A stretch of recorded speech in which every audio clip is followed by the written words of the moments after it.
Welcome to this flight of the Retail Pilot. I'm your host, Ken Pilot, former CEO and current brand advisor, retail tech investor, and board member. I'm thrilled to share with you the insights from some of retail's legends and leaders, as well as my perspective on retail today. This podcast is sponsored by the following. January Digital is a marketing leadership company solving business challenges through consulting, media excellence, and actionable analytics for some of the most innovative, growth-oriented brands in the country, including Carhartt, Kendra Scott, Strivectin, and Steve Madden. Made up of January Consulting and January Digital, they offer strategic leadership services and full-funnel media planning, execution, and optimization, leveraging data to provide insights, yielding client success. Bluecore's software solution turns anonymous online shoppers into known customers and repeat customers. Bluecore enables retailers to personalize and optimize their email, SMS, and site marketing campaigns by delivering targeted and relevant messages based on where every customer is in their journey. Bluecore replaces annoying high-volume messaging with high-value messaging. Customers include Alo Yoga, Neiman Marcus, and Gap. On today's flight of the Retail Pilot, I'm excited to have Michelle Wlazlo, who joined JCPenney in 2019 as Executive VP, Chief Merchandising Officer, and is responsible for leading the company's global merchandise strategy and operations. In her 3 years at JCPenney, she has led the charge in clarifying and defining the positioning of the company's private brands to give customers more choice. Wlazlo brings more than 30 years of merchandising and stores experience from a variety of retailers, including Target, where she was Senior VP of Merchandising, and Gap, where she spent 19 years in a variety of roles for Gap, Gap Outlet, and Old Navy. She began her career at Saks Fifth Avenue. Wlazlo attended Lowthian College in Minneapolis and the Executive Education Program at Columbia University's Graduate School of Business. She currently serves on the board of directors for the National Association for the Education of Young Children. It is an honor and a throwback to have Michelle Wlazlo with us today on the Retail Pilot. Michelle, welcome to the flight. Thank you, Ken. Good to see you again after so long. It's been a while. We shared some years at the Gap, but why don't you take us through, before that experience, what led you to retail? Well, I was led to retail because being a veterinarian wasn't in my cards since I passed out at my first try at watching a vet do a procedure. So I actually thought I was going to be a doctor, and that changed quickly. Honestly, what led me to retail is just this fascination and curiosity with shopping in the stores. My stepmom had a store when I was in high school, and I, ended up working there. And it sounds so simple, but it was just I worked there. I was able to re-merchandise her store and do some things and see the results and the customer reaction and be on the ground with the customer. And I kind of got hooked of just the power of fashion and accessories. At the time, that's what she sold. And just to watch the impact you can make on someone's lives by just a simple transaction was pretty compelling. And then just started to kind of research all the things that retail encompassed. And where did you grow up and where was the store? Yeah. So, I grew up in Steamboat Springs, Colorado, but in my last 2 years of high school, I moved to Loveland, Colorado, and her store was near there in Fort Collins. And so, one of those things, I worked at Godfather's Pizza during the week and her store, and I decided retail or restaurant, and I decided retail. But I can still order pizzas really well. I know how to order a pizza using all the code names. So, it's stuck with me there. So you can order pizza on the phone while you're buying stuff online. Yeah, exactly. Right? 19 years at the Gap. That's a long time. I think I spent 13 years at the Gap. We did have some overlap there. What were you most proud of accomplishing at the Gap? Yeah, it is funny when I think back at 19 years there, because, people say, how can you stay at one company for 19 years? And I credit, everything in my career for my start there. I had jobs prior to that, but that was the big job. And, what I will always say about the experience I had at Gap Inc. was you actually didn't work for one brand. You worked for a multi-brand company. And so if you wanted different experiences, you didn't have to go somewhere. I would tell people all the time, I think I need to leave because I need a new experience. I'm like, go to a different brand, go to a different function. And I gave that advice and I had the chance. And so I think what I'm most proud of there is the chance I had to actually work in various areas within Gap Inc. And, towards probably the last, 10, 15 years of my career there, it was really going into places that in the company that either needed a reimagine, a little bit of a fix, or, just new thinking. And so I kind of got the reputation there. And that's what I loved the most of going in and solving some of the more interesting initiatives where I was launching new businesses or turning around some things that just needed a different model. So you were the fixer. Yeah. And I don't know if listen, I didn't always fix, but, I certainly tried. But, it's interesting. I went to Outlet, which you actually, that was part of your journey when the whole model was changing. It completely changed. It used to be, outlets back in the day were a transfer model. And I was there at the time when we reimagined and actually had it be a make for outlet model, launched some businesses in Baby Gap, Home, which we didn't end up keeping, but what a great experience. And then obviously I went to Old Navy at a time when they had just come off of probably one of the worst performances and a change of customer direction, which, as we've all learned in retail, you got to love your customers, which is, where I'm at today. And so just being part of that turnaround and just completely reimagining it and kind of getting Old Navy back to where it was probably one of I would think, a career highlight for me there. Yeah, I think when I launched Gap Outlet, we had no stores, no people, and no love. So it was quite a journey building that business, and probably, I would guess, not that they ever make the numbers public, but probably the most profitable division Yes, it was. in the company today, as it generally is for most companies that have an outlet business. They tend to print money if they run well. And as you mentioned, no one survives by transferring product. You make product for outlet, and that's how you run a successful outlet business. Yeah. Well, it's interesting. I look at that outlet experience as very distinct memory for me, because when I went to Outlet, and listen, you were there prior, I had people within the company and outside saying, "What are you doing? Outlet, Outlet." And, this is earlier on in the outlet journey. I mean, it's funny now, Outlet was probably the first kind of, off-price cool factor thing that was going on out there. And, I leaned in because it actually was the direction the industry was going. This, incredible value, a little bit more seek out. And it was a really interesting opportunity for me. So, now it's no big deal. But, back in the day, it was like Outlet because it just was unheard of. That was just, they were starting out. And so, it was really cool to be part of something that was changing in the industry. And that was working for John Goodman? John Goodman, yes. Yeah, another longtime friend. Yes. I think John worked for me at Outlet, and then he went on to run that and other businesses. It looks like the value equation has remained with you. Yes, I love it. Providing great product at great value for customers. You did that at Target, and now JCPenney. Right. When you were brought in, and I think you started there around 2019. 2019. I just my 5-year anniversary. Yeah. Great time to start. Got COVID teeing up, but waiting for you to really get into the job. What was your initial charge?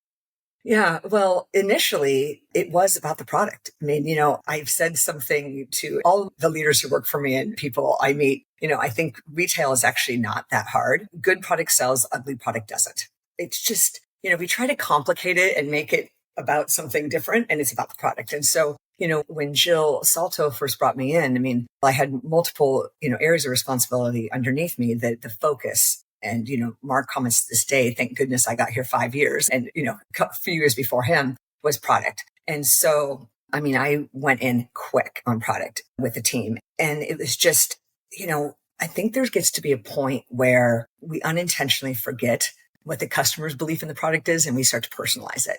And so, when I came in, the biggest aha for me is how much the customers at JCPenney, our beloved, loyal, incredible customers loved our brands and products, and how we were losing sight of that and assuming something different. And so, I think it was just get the product fixed. It was drive clarity between all the brands, which there wasn't. I mean, I remember getting here and, there would be the same items in every single brand because they sold in one brand. So let's put them in another brand. It was just, and it's not ill intent by the teams. It was just a lot, there's been a lot of change of leadership at JCPenney. And so, just having I'm impatient, but at the same time, patient enough to make sure the strategy was in place, and we worked on product. So it was product for every division, every brand, every corner of the store and online. We worked on the product fast and furious and got clarity, because you can't plan it and you can't source it and you can't do all these other things if it's not right in the first place. So that was the first focus, is fix the product and be proud. I mean, I wear a product every day, and my whole thing is, if we're not proud to wear our product, talk about where we got it without saying, and I work for the company, then we're doing the wrong product. Sounds like, with your focus on the product and product being as important as you just stated, you're the perfect partner for the CEO, Mark Rosen, who is, I believe, more technically oriented, operationally focused. It sounds like there's a really good team or partnership that you have with him. Describe your working relationship with Mark, what he's focusing on, and how you're complimenting him. Listen, we are a good complement, although I'll tell you, and he would say the same thing. I mean, what I love about working with him is, well, he actually has more experience and more understanding of some of the, whether it be the technology, with his background, and some of the more operations. He has just a deep passion for product also, but he also has a high trust for me, which is what I love about him. So we, can walk stores together. He'll send me, we all like to send our text photos to each other throughout the weekend. And, so I think he has a deep passion about the product and the brands we carry, but with a deep passion comes deep trust of, me handling it or moving things forward if he has feedback. And so that's why I think it works.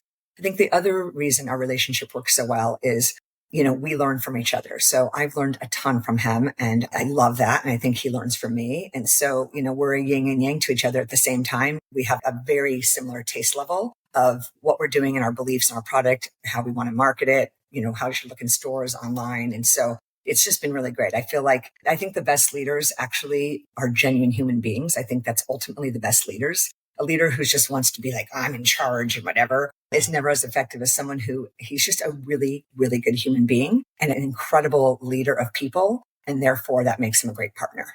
And what I'm hearing as well is trust in what you do, and belief in you and your passion for product. And that helps get a lot more done. It does get a lot more done. And, I'm also the first to say, like, I open up the door. I'm happy to share things with him whenever, and come on over and let's walk a line together and let's look at things, because, I've gotten to the point in my career, they joke that feedback is a gift, but honestly, it's better to talk about and show things along the journey. If you want someone to lean in, then hold it close to the vest and be at surprise. So we just have this really open relationship to talk about things throughout versus, waiting till the end. Talk a little bit about inclusion. That's been a very big focus for the brand, certainly including your program, Make It Count, which focuses on people with disabilities, and 13 Loons, skincare and cosmetics for people of color. And we just had Nikeo on the podcast a couple weeks ago. How are you focusing on inclusion to build out your product and appeal to your customer base? It's interesting because I get asked this question on inclusion a lot because of what we do. And I think what's really important is it's what we've always done. It's not what we're trying to do. And I think that's a distinct difference. Listen, I've been at companies and I've been in a background where it's like, we've got to go out and get the plus customer. We've got to go out and get the big and tall customer. We need to go out and get our diverse customers. And, actually one of the major factors why I just was passionate about coming to JCPenney, again, back to my outlet story, everyone's like, why are you going to JCPenney? Because, listen, I have to go where I believe in the customer and actually see, I do a lot of nonprofit work, and that deep connection to the customer is really important to me. And JCPenney has been a leader, is not trying to become something. It's been a leader in inclusion all along. Like, if you actually look back the history of decades of always had clothing for people of all sizes, always has. It hasn't been a thing we've been trying to do. It's what we've had. Now, have we increased the penetration of our plus and big and tall and petite and everything since I've, been here? We've gotten more aggressive. Absolutely. But it's because we already had the base foundation. We are here to celebrate and serve America's diverse working families. And so what that means is you need to have product and assortment for America's diverse working families at a price point that makes sense for them. And so, we've done a lot, and I think we're getting a lot of accolades, which I appreciate. What we're doing in beauty, to your point, what we've done with adaptive, it really is the foundation of JCPenney. And so as I look at other retailers, which I'm so thrilled that people are actually trying to just represent all customers more. I think when you start from ground zero in 2024, it's really hard because America's been like this for decades already, and we've been doing it for decades. So it's everything we do. You see it in our partnerships. You see it, our size offerings and everything. It's part of who we are. It's not hard. It's just part of who we are. It's a requirement. With that said, with the focus on inclusion and really appealing to your customer base, with just over 600 stores today, how is business? It's been challenging out there, certainly for department stores. You read about what's happening with Macy's, potentially what's happening with Nordstrom being taken private, an undervaluation and underappreciation for department stores, certainly around the financial community. But how is business for you at JCPenney? What can you comment on there? Yeah. Well, we're private, so, we don't comment as much. But I will tell you, listen, through our restructuring, I think we were able to, and listen, being private has been really nice as we look to transform the company. But, we ended up with a store base that we actually really like, through the restructuring. We are really nearly 660 stores across the country in a lot of markets that other retailers aren't serving. I think what's really interesting about our brand and our performance is we actually have a lot of stores in rural, and we have a lot of stores in major markets. Don't get me wrong. We're in all the major markets, but I actually think I'm most proud about all the stores we still have in local communities that others have left. I was actually in a store, was it a couple of years ago in the Michigan area, and we were really the only one left in a mall, right? We were kind of the only store left. And so we really had turned into a standalone store, and very great store for us. And it's because we stayed there for the community. The community grew there, everyone left, and we stayed. And so I think it's that kind of thing. So listen, this last year though, as with everyone, it was a tougher year. Our customers in particular, even more so, you mentioned the Nordstroms and stuff of the world, our customers are the first to feel when there's hard times in the economy, and then the last to recover. And so, we just have to be mindful of that each and every day. But, we've stabilized the business. We have incredible cash flow. We're actually in a very, very, very good financial position right now, but it was a tough year for our customers last year. And, I think this year will continue to improve for them, but we have to be mindful, and everything we do has got to be worth the quality, the value, and the experience for them. Along with being privately held, and you have a couple of good partners, including David Simon, who's a great real estate partner to have, and ABG, I'm sure, helps opine around the branding from time to time. You've really focused on private label, and over 50% of the product that you have right now, it drives your sales. Why is the company focusing so much on creating its own brands versus trying to leverage what's out there? Yeah. Well, again, I'll go back to what I said about inclusion. We've only launched, I think, 10 new brands since I've been here, which sounds like a lot, but it's not for the size of all of our portfolio of businesses we carry. But, we have over 25, and the majority of our largest brands were here when I got here. Now, were they the right aesthetic? Had they had discipline, control, and brand management? Probably not. I think we've improved that. But JCPenney is the creator and the leader has been, for private brands. If you look at St. John's Bay and Liz Claiborne and Stafford and all these brands, J. Farrar, you can go on, Worthington. They haven't been around for a few years. They've been around for decades. And even some brands, I always look back at some of our old brands that we started, like, why did we get rid of that brand? That was the coolest brand ever, from like the 50s and 60s. And so it actually has always been a focus here. So going back to, I've been in other retailers where I literally, had to kind of, with the team, rethink and redo every private brand. When I got to JCPenney, I was shocked. I knew there was a lot of good private brands here, but I was shocked at the size of them. We've grown them considerably, for sure. But it really is because when I talked to customers and we did research when I first got here, people love the brands. We didn't need to get rid of the brands. We needed to actually deliver the brand experience the customers wanted. And so when you ask people about Stafford, they think, so many people go, yeah, Stafford. Now, they don't say national brand. That's how customers talk, but they think it's just a brand in the industry. It happens to be JCPenney's private brand. When you say St. John's Bay, that's our number one brand. People just think it's a beloved brand that they would buy, but they can only buy at JCPenney. So I think that's what's really fascinating. But listen, we still have, and what I love about Pennies and what we're doing is we have an incredible partnership and assortment of national brands that are dear and near to our customers' heart. And it is the complementary nature, Levi's just has been, that's where Mark came from, has been an amazing partner for, as long as JCPenney, they've been here a long time. But that relationship is so strong. And our customers have a choice of A&A or Mutual Weave, which is a private brand that we do for denim. And both of those work. They're in different price categories, slightly different aesthetic structures, of course, and both work. And so we don't look as our private brands and national brands competing. We look at them as how do they complement each other, and all boats rise. And so, yeah, the private brands are really important. And again, everyone thinks, oh, it's easy. Just launch a bunch of private brands. Oh, no, it's not easy. You and I started in specialty, and you have to think about, specialty stores, those brands, the care for brands is really important when you're in specialty stores. And you can see in the history of brands that have struggled, they forgot their DNA of their brand.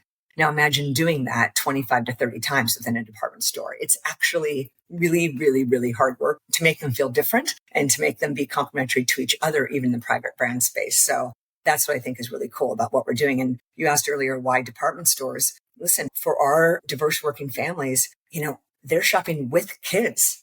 They're with their family shopping.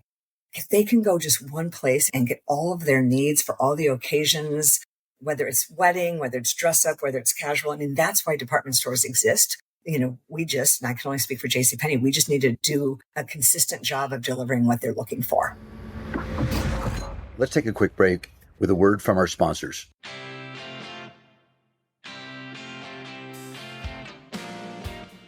Predict Spring is a global point-of-sale platform live in 22 countries. The platform includes mobile POS, endless aisle, fulfillment, inventory management, and clienteling, creating a true omni experience for customers and associates.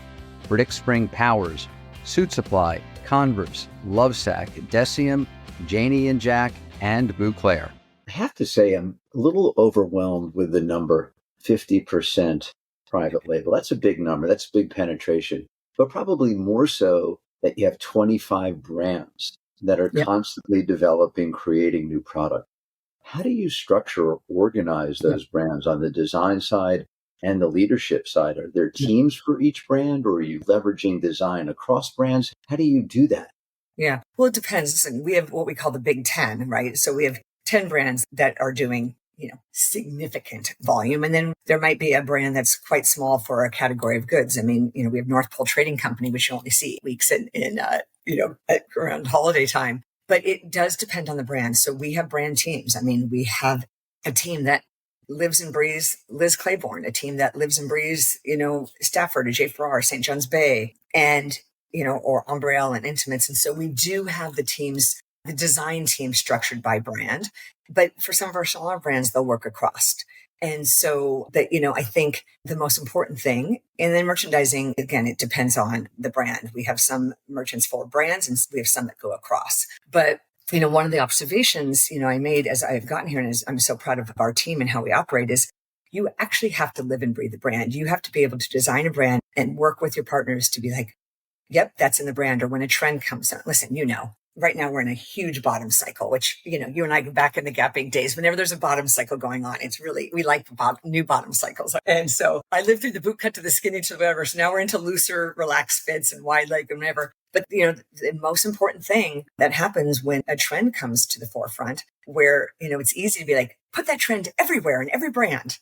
No, we actually have to say, will that trend work for each brand? Each brand serves a different aesthetic, a different attitude of a customer, not age, but attitude of a customer. So, the high-rise, super wide jean might not work in all brands. So where does it go? And so that is why it's important to have teams who understand the brand ethos and DNA, like literally the back of their hand. So they don't just stick things in the brand because it's trending. We actually put what's trending in the brands that it actually can go into, or interpret it for the brands. I mean, Liz is a much more timeless brand than Worthington. Worthington's much more current and on trend. And so how do you translate those into each? And I think as you walk into a store or go online today, but especially if you go into physical stores to see it, it is clear how different they are, yet they share some move forward of trends. Assuming that you're keeping each brand very focused on its DNA, how do you ensure that's happening, or how do you spend your time relative to the brands, the creative process, and ultimately the assortment? Yeah, I mean, in my role, I mean, listen, do I see every single thing anymore? No. Does it pain me tremendously? Yes. In my heart of hearts, I want to see every product. But, listen, I have an incredible team who I trust impeccably to do that. But I still have reviews of kind of the key points, and, I'd always say to my teams, listen, they've got it. But if I can come in and just see that 5% thing that is either duplicative or just a little tweak, that's my role. My role is to find the 5% that brings it together, not to actually have the teams rework constantly. But, at the same time, listen, are we perfect all the time? No. I always say good merchant design team, if they're right over 50% of the time, you're like, oh, wow, this is retail. So, if there's a brand that I think, we've gotten to, or the teams actually recognize that we're kind of stuck, I'll lean in more heavily. If the brand's more consistent, I let the team go. But I do try to get more involved where I can, mainly on the trend brands, because that's the most important thing. Tell us a little bit more about the investments that JCPenney is making in the business. Recently, they stated that they're going to spend over $1 billion on improving the customer experience, from remodeling the stores to upgrading the websites. What are some of the big projects that we're going to see or we're beginning to see now? Well, I think I'll start with the store models. I mean, you're seeing we've finished, over 100 stores already, and there's some in progress as we speak. And again, as I started out by saying, it's about product. And for our stores too, it's about some simple things. I think, again, as an industry, sometimes we want to talk about all the crazy things you can do in a store. Ultimately, what the customer wants is a clean, bright environment, easy to shop, good fitting rooms, good service, easy checkout. Like, there's something about retail that actually is not that complicated. And I think we want to. And so I think, what we're doing in stores, I mean, I'll go into many of these stores. I'm actually, a store it's opening in Wayne, New Jersey. It was a complete redo. We moved locations. But even in the stores we've done the refresh on, it's painting the walls white. It's putting white LED lights throughout the store. It's centralizing the checkout. It's, upgrading POS systems. In some stores, we've already got point of sale systems. It's, thinking about the fitting rooms differently and getting beautiful new mannequins and some fixtures in stores. Like, it's not, we're not doing anything crazy, but boy, when people come into these stores, they just really like, this store is completely redone. And so, we've had stores around for a long time, 122 years old. There's a lot of older stores. And so it's simple things like that, are making the difference. So the store, that's a lot. And I think, I'm really proud, especially, listen, all of our stores, we want super consistent. But as I look at some of our stores, you walk in, you're like, wow, if people can see like, wow, look at the displays and the merchandising and the lighting and everything and go, and wow, it's only that price. That's really, where we've done well. On the website, you mentioned it, but I cannot stress how much work has gone on the website and appreciate the team's efforts there. When I started 5 years ago, it was still, you remember, like, we are an industry leader. We were the catalog. We had catalog. So we were actually one of the first early leaders of online, because you can just transfer your catalog to online. Well, things have changed, but it wasn't that long ago, when I arrived we were still very catalog focused on our website. And so just the sheer amount of work on the website, both what the customer sees and, as all behind the scenes tinkering, the search, the PDP pages, just everything about it has been intensive. So I think the customers are seeing that. And then the latest is what we did in beauty. And you mentioned Nikeo early, who's just been an incredible partner. But what we did with beauty and salon, and we've always had a salon business. We're one of the largest full service salons in the country. But as we launched our own beauty business, and really connecting those two businesses in the store is probably the most profound things that customers are seeing. They are a shared experience now. I mean, they're not always adjacent, but, as far as the team, the products, the services we do, really linking beauty and salon across each other, I think is really important. So, there's just a ton going on there with the investment. Some of it is our systems and supply chain and our tools for planning and pricing. So, there's those unsexy things, which we know in retail are actually very sexy behind the scenes that we're investing into, but the customer is going to see and has seen the stores and the website and the beauty and the salon and the mannequins and stuff. They've seen that more obviously. Beauty, you identified an opportunity to move forward with 13 Loon. And as I mentioned earlier, had Nikeo on the podcast, but you guys moved so quickly on that one where you saw the opportunity, you saw this brand of brands that were appealing to people of color with product for people of color.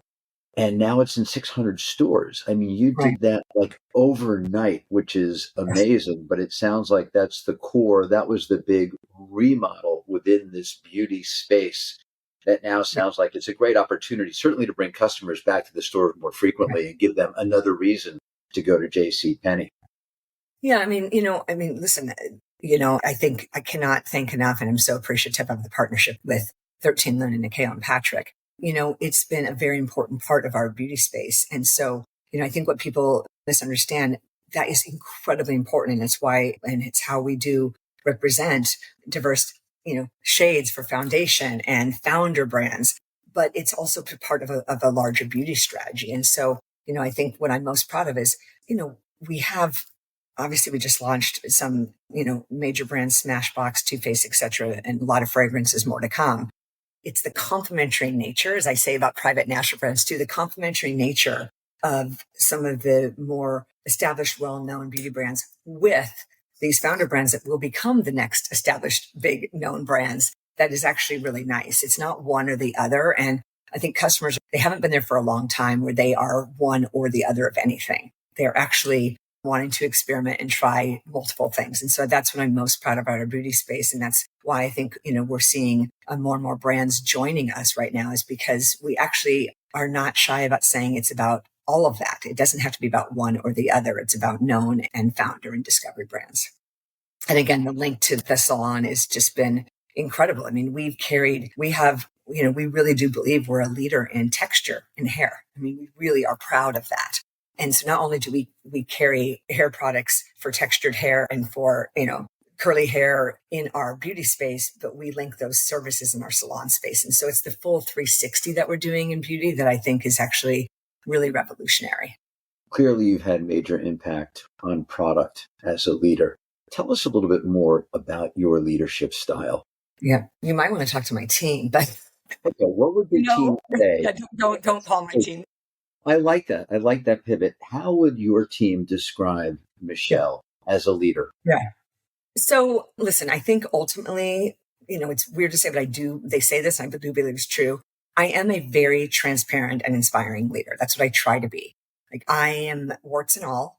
And so, if I'm struggling with something or anything, I'm a transparent leader, but I also can inspire a lot of people. I think you inspire your teams as a leader if you genuinely believe in the customer, what you're doing.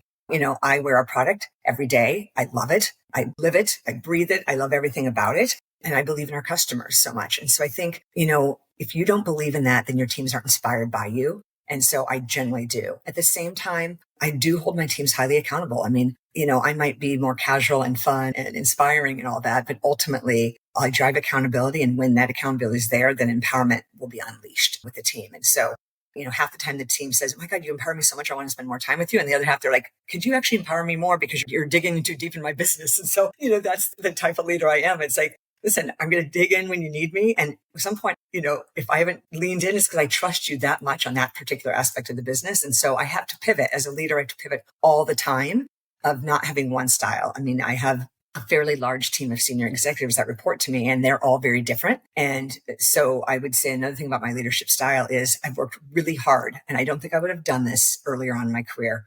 I've worked really hard to make sure that my team is not a bunch of me.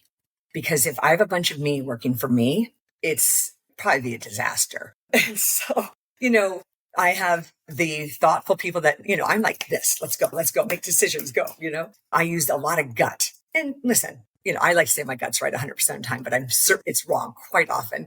So I surround myself by some people who are more thoughtful and pensive and need a day to think. I surround myself by people who are highly, highly creative and then highly, highly organized. I have a bunch of introverts, extroverts. And so when I am hiring for a senior leader to report to me, the first thing my HR partner and my recruiting partner and I do is sit down and say, what's the profile? Like, what mix do I need in the team? That's as important as just the experience someone has. And so that in itself is actually the most important thing for my leadership that helps my leadership style, is to have people that literally are not just me. And again, when I was younger, hire all me because that was more comfortable.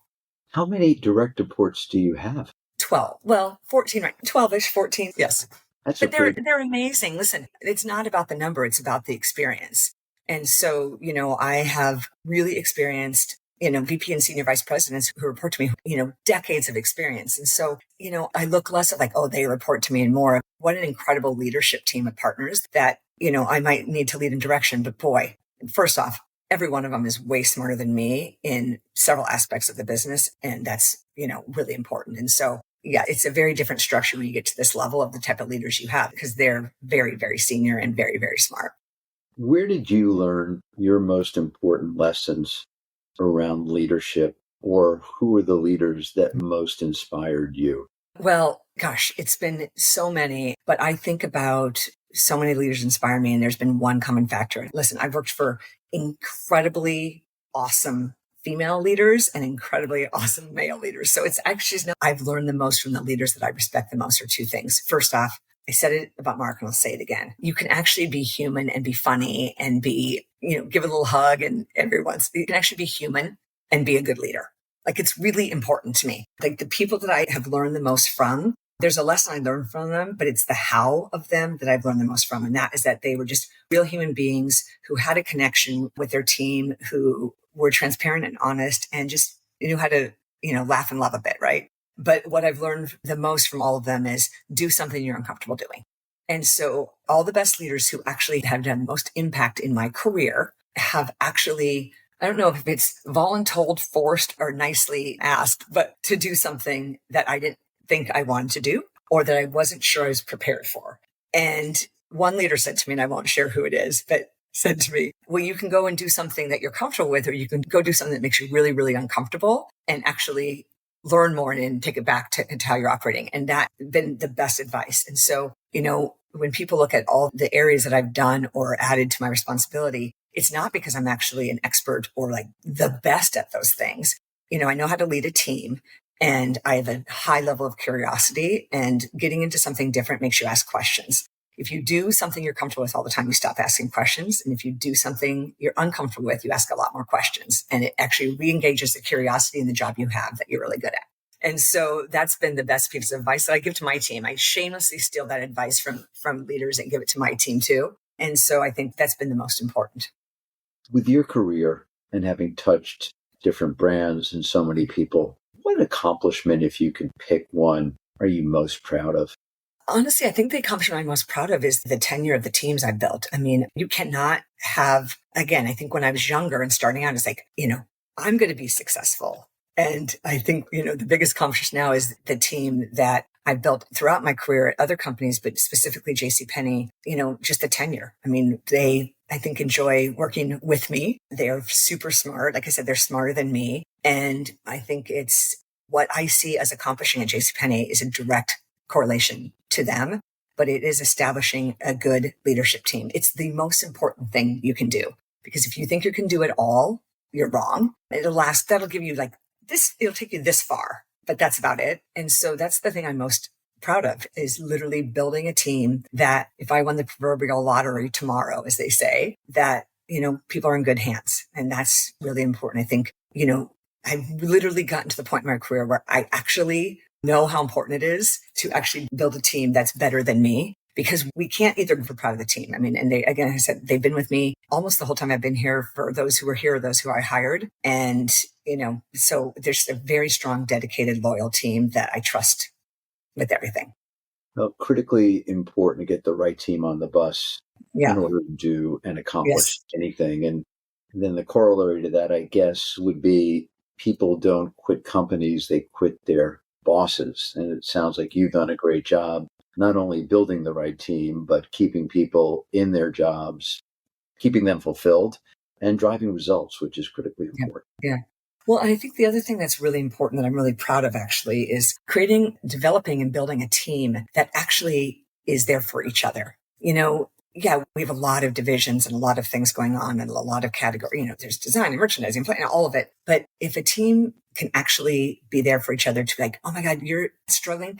Ooh, let me lean in and okay, yeah, can we talk? Like, they are more into each other's business than they're into their own. It's like crazy. And so it is truly selfless of how they all work together to make sure they're all successful. And to me, that is super incredible, because I've been at places where either me when I was starting my career, or seeing others where people are like hoping someone fails across the aisle. And These leaders that work for me, I mean, they are going to catch someone across the aisle, lift them up, and make sure that they succeed. It's just really inspiring to watch how they work together. I can feel your inspiration. Yeah. Ready for rapid fire? Maybe. Okay. Favorite streamed show? Schitt's Creek. Favorite department in the JCPenney store? This is like favorite child. I know, but I got to ask. If we were shopping in JCPenney and we got separated, where would I find you? In the Worthington department.